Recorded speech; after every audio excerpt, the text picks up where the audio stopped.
And this time we're looking at the importance of positive belief. There is a definite link between what we believe, what we think, and how we behave. And so church growth ultimately starts with a belief that the church that we're in will grow. Because what we believe affects our thoughts, which in turn affects our actions.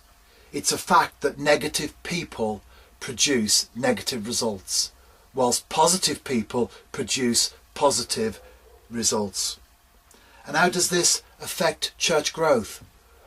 Well, a church that is full or has a majority of negative people will never be a growing church. Church growth pastors and congregations are positive about church increase. Although we need to stress the point that it's not about mind over matter, but rather a confidence in God. Our belief must be rooted in Scripture and not just in some whim or fancy that we have in our minds. 3 things that I want to say quite quickly, really, and to the point. First of all, that it must be God's will and not man's presumption, following on from what I've just said. Jesus in Matthew 26, it tells us that he went a little farther, he fell with his face to the ground, and he prayed, "My Father, if it is possible, may this cup be taken from me, yet not as I will, but as you will."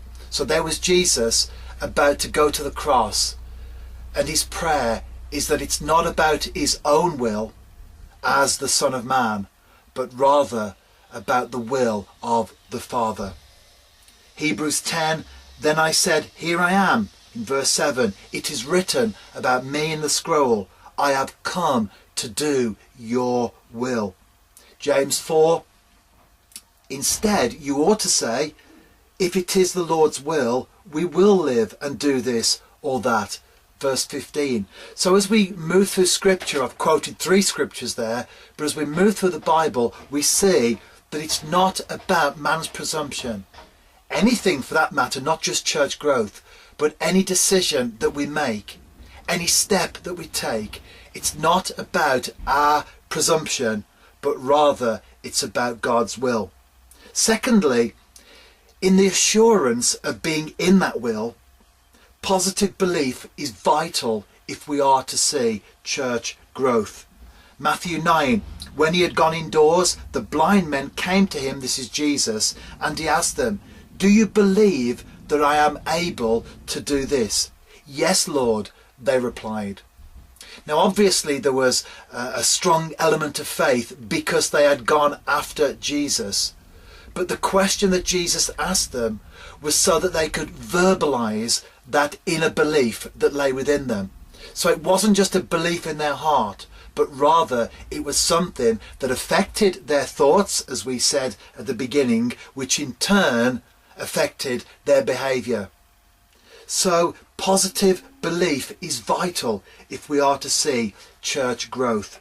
If you believe, Jesus said, you will receive whatever you ask for in prayer. Although bear in mind again to stress the point that we're talking about being in God's will, not just believing anything we want and making it happen. It has to be in accordance with God's will.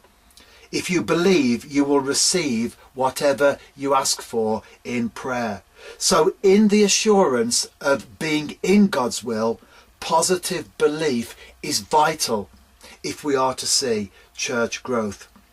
And finally, a few contrasts between a negative person and a positive person.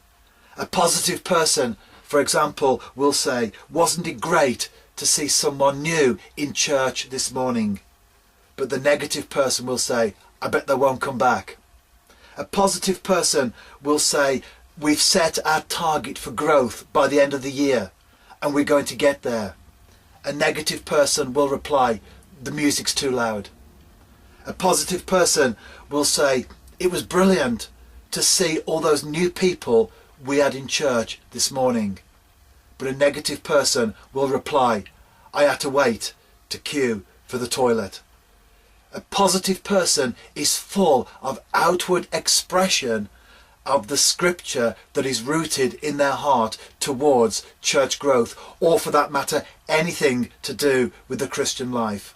But the negative person always has an answer to bring that person down, or to attempt to bring the person down, which is why, of course, that we need as much as possible in life to be surrounded by positive people. It's not always possible, of course, through circumstance, but if we can utilize this positive belief that is rooted in scripture, not in our own presumption, and we can coordinate that within our individual churches and harness it and focus it on church growth, then we have more chance of being a growing church than if we're a disjointed bunch of negative people who really, after we take everything away, don't believe that God can do things like increase our church. So belief is important.